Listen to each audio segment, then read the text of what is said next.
Fernando Alonso is sitting in the Aston Martin garage and he makes a prediction. He tells his engineer that Max Verstappen will overtake him on lap 25. Not lap 24, not lap 26, lap 25. Specific, exact. He's not guessing. He's not hoping. He's reading the race in real time like someone reading a script he's already memorized. How much fuel does Verstappen have? How fast are the tires degrading? When will the undercut open up? At what point does the tire advantage become too large to ignore? And the Saudi Grand Prix is go. Alonso's going to put pressure on Perez in the opening meters of the Grand Prix. Fernando Alonso takes the lead in the Saudi Arabian Grand Prix. Verstappen starts 15th. Alonso starts 2nd. There are 50 laps in the race. There are 19 cars on track.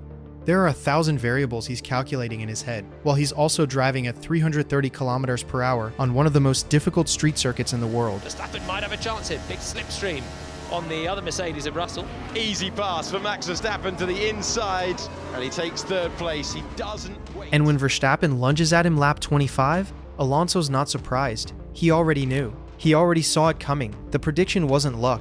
It was mathematics. That's the thing about Fernando Alonso that most people miss. He doesn't just drive fast. He sees the entire chessboard 3 moves ahead. The man has been doing this for 24 years. He's been in 400 Grand Prix races. He's won them on different teams, different eras, different regulations, different power units, different chassis manufacturers. He's won in situations where nobody expected him to win. He's learned how to read circuits and drivers and pit strategies and tire compounds and fuel consumption and weather patterns and competitor psychology like other people read books. He's been a champion. He's been a teammate to the best. He's been the guy who drives around broken cars and still produces results. But somewhere along the way, his prediction stopped mattering to anyone but himself. His warnings went unheard in strategy meetings. His tactical suggestions got ignored by pit walls. His reality assessments got overruled by data teams, and it's cost him everything. But does anyone talk about this? Does anyone interview him about how he sees the future? No.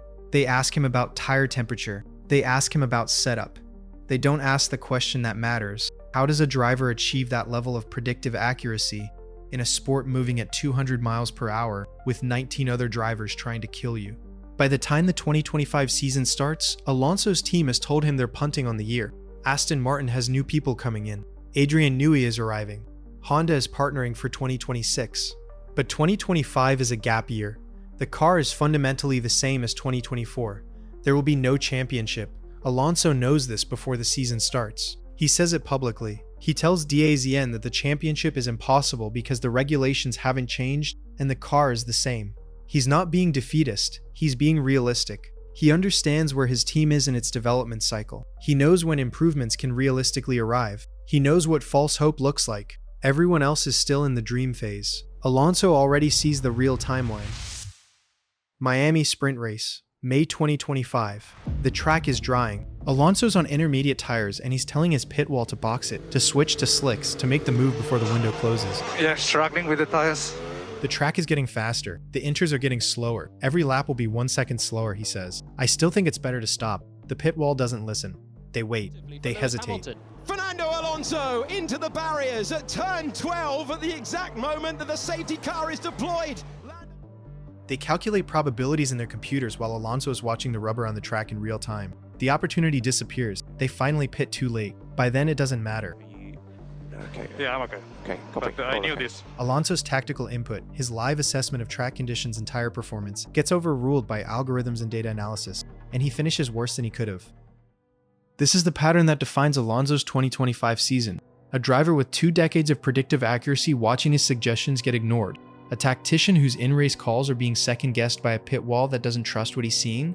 A strategist whose reading of the chessboard gets rejected in favor of what a computer model suggests. He's driving the worst car, the worst engine, and Aston Martin knows it. But Adrian Newey, the legendary designer who just arrived, has been telling people that the chassis is fundamentally sound, that the problem is the Honda power unit.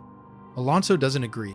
He's been running in this car for months. He's felt every limitation, every weakness, every compromise. He describes the car as the worst car with the worst engine, not some of both, the worst of each. He's not blaming the engine supplier. He's saying the actual machine he's sitting in, the physical structure that Newey designed, is also fundamentally compromised at its core.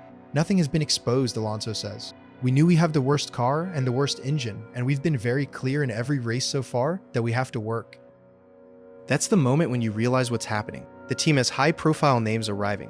They have investment and infrastructure and legendary designers and engine partnerships. And they're telling themselves they're on the right trajectory. Adrian Newey is walking around the paddock saying the car is chassis competitive.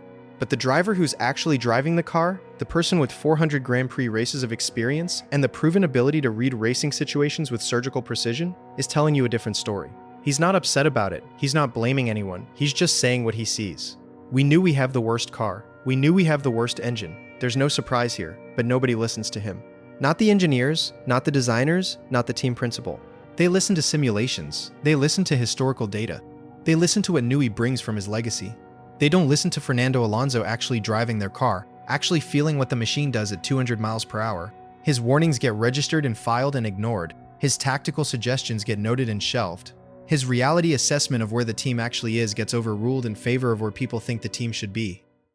The thing about being right all the time is that nobody respects it anymore. When you predict lap 25 correctly, twice, people don't say you're brilliant. They say you got lucky. When you tell your pit wall to pit early and it turns out you were right, they don't change their strategy framework. They change it the next time and still hesitate. When you tell everyone that 2025 is impossible and 2026 is where the real challenge begins, and then 2026 arrives and you're proven exactly right, nobody calls you to apologize. They just move on to the next narrative.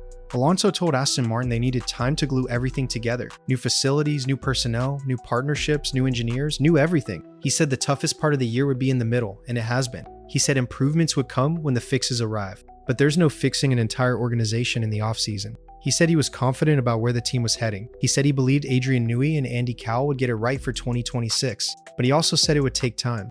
And he's been right about every single part of this equation. The timeline, the challenges, the realistic expectations, all of it. But there's nobody left listening to Fernando Alonso's predictions anymore. The paddock has moved on. The narrative is about Antonelli and the young drivers and the new generation. The story is about whether Newey can pull off the impossible again. The conversation is about whether Honda can deliver the power unit they promised.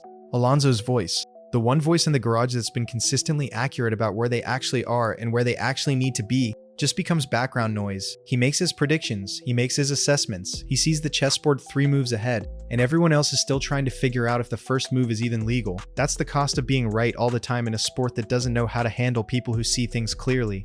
In a business built on hope and optimism and the belief that your resources and personnel will eventually align, there's no place for someone telling you that it's not happening yet. Not this year, not this season.